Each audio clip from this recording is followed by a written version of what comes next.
Big boss season 5 ನ angry Young man Jagan ಅವ್ರು ನಮ್ಮ ಜೊತೆ ಇದ್ದಾರೆ. ಸೊ ಸಹಜವಾಗಿ ಏನಂತಂದರೆ ಒಂದೊಂದು ರಿಯಾಲಿಟಿ ಶೋ ಒಬ್ಬೊಬ್ಬರ ಲೈಫಲ್ಲಿ ತುಂಬ ಸ್ಪೆಷಲ್ ಆಗಿರುತ್ತೆ. ಒಂದಿಷ್ಟು ಆಚೆ ಬಂದ ನಂತರ ಅವರ ಕನಸುಗಳನ್ನು ಈಡೇರಿಸುವಂತಲ್ಲೂ ಕೂಡ ಸಫಲ ಆಗಿರುತ್ತೆ ಅನ್ನೋಂಥ ಮಾತನ್ನ ಕೇಳಿರ್ತೀವಿ.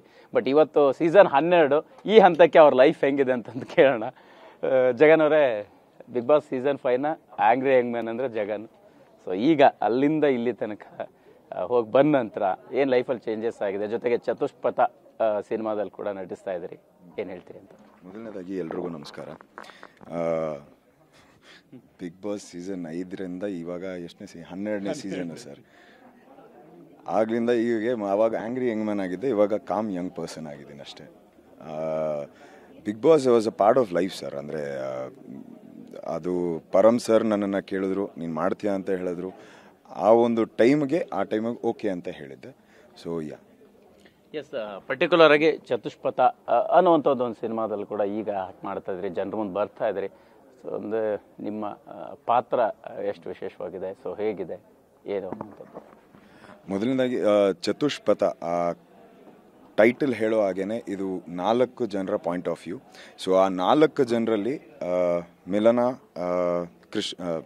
ಮಿಲನ, ಕಿರಣ್ ಮತ್ತು ನಾನು, ಹಾಗಾಗಿ ನನ್ನ ತಂಗಿ.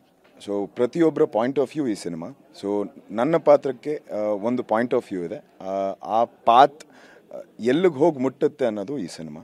ಸೊ ಹಾಗೆ ಎಸ್, ಇನ್ನು ಪರ್ಟಿಕ್ಯುಲರ್ ಆಗಿ ಅಂದರೆ ಈ ಮನೆ ವಿಚಾರ ಮಾತಾಡುವಂಥದ್ದಾದರೆ ಬಿಗ್ ಬಾಸ್ ಮನೆ ಅನ್ನೋಂಥದ್ದು ನಿಮ್ಮ ಲೈಫಲ್ಲಿ ಎಷ್ಟು ಸ್ಪೆಷಲ್ ಜರ್ನಿ ಆಗಿತ್ತು, ಬಟ್ ಆ ಹಂತಕ್ಕೆ ಅನ್ನುವಂಥದ್ದು ಹೋಗೋಕ್ಕೂ ಮುಂಚೆ ಒಂದಿಷ್ಟು ಸಹಜವಾಗಿ ಕನಸುಗಳಿರುತ್ತೆ, ಅಂದರೆ ಏನೋ ಒಂದಿಷ್ಟು ಕಲ್ಪನೆಗಳಿರುತ್ತೆ. ನೀವು ಕೂಡ 63 ದಿನ ಇದ್ರಿ ಅಂತ ಅನ್ಕೋತೀನಿ, 75 ಡೇಸು.